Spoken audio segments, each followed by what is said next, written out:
রাস্তাতে হেঁটে যাচ্ছিলাম, হঠাৎ সামনে দেখে একটি ব্যাগ, আশেপাশে তাকালাম কেউ নাই, তাই ব্যাগটা নিয়ে পালিয়ে গেলাম। তারপরে ব্যাগের মালিক আমাকে গাছে বাইন্ধা পিটাইলো। ছায়ায় বসে ঠান্ডা লাগতেছে, তাই রোদে গিয়ে শুয়ে পড়লাম। वो अलग ही लेवल का बंदा था। গরমের কারণে গলা শুকিয়ে গেছে, তাই পানি খাইতে গেলাম। রাগ লাগলো, তাই পানি ফেলে দিয়ে চলে গেলাম। রাস্তাতে হাঁটতেছিলাম, ক্ষুধা লাগছে, পকেট থেকে মানিব্যাগ বের করলাম, মানিব্যাগ ঝোকাইলাম, টাকা নাই। গাছের পাতা খাইতে শুরু করলাম।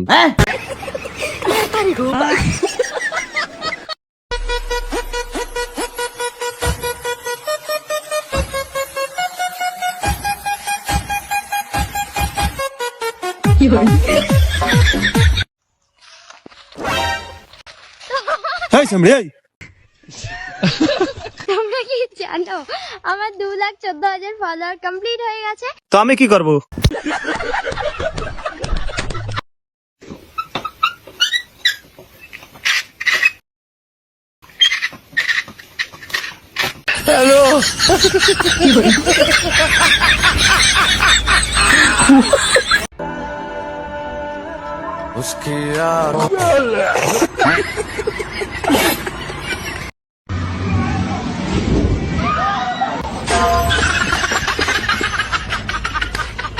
দাদি বলো টুমটুম টেরাও।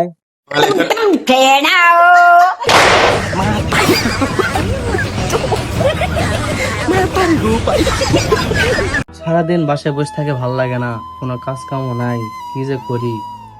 ওই যে কাকিরা যাইতেছে ব্যাগটা নিয়ে, ব্যাগটা মনে হয় অনেক ভারী। কাকির ব্যাগটা বাসা গিয়া দিয়ে আইসি।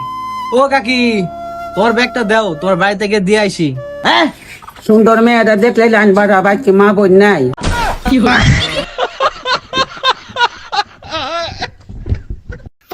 দাদু, হ্যাঁ পুতা, এবার তো আমার লাইফটা তৈরি করতে হবে।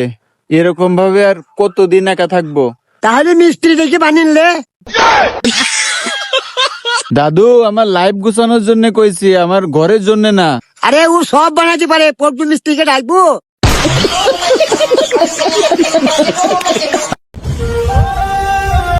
আরে দাদু, কি হয়েছে তোমার? অনেক মন খারাপ লাগতেছে। আমি ওর নাম বুকে লিখেছিলাম, আর ওই ছুরি আমার নাম থানাতে লিখে দিয়েছে।